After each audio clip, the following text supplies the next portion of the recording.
ঢাকায় এসে সমাবেশে যোগ দিলেই মিলবে লাখ থেকে কোটি টাকা পর্যন্ত সুদমুক্ত ঋণ।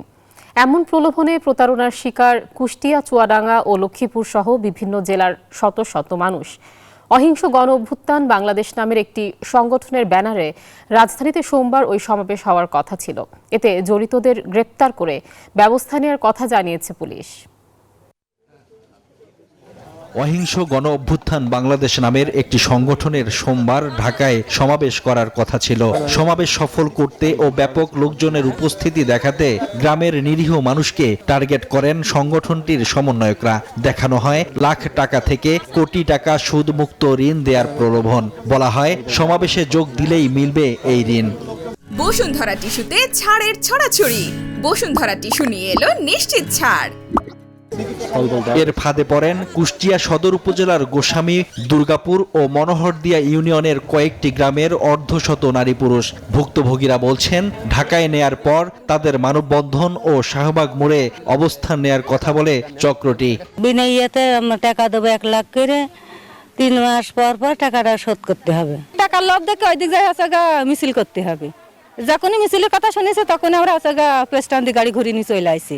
জড়িত ছিলেন কুষ্টিয়ার মনোহরদিয়া ইউনিয়নের চেয়ারম্যান ও ইউনিয়ন আওয়ামী লীগের সভাপতি জহুরুল ইসলামের ভাই সুমনের স্ত্রী ইসমতারা নদী ও গোস্বামী দুর্গাপুর ইউনিয়নের মহিলা ওয়ার্ড সদস্য সেলিনা খাতুন। তারা জানান, মাগুরা জেলার এক ব্যক্তির নির্দেশে এই কাজে যুক্ত হন তারা।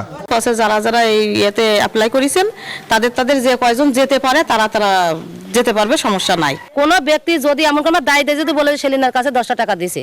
প্রলোভন দেখানো হয় চুয়াডাঙ্গার কার্পাসডাঙ্গা ইউনিয়নের বেশ কিছু মানুষকেও। তাদের স্বজনরা জানান, সরলতার সুযোগ নিয়ে ভুল বুঝিয়ে তাদের ঢাকায় নিয়ে যাওয়া হয়।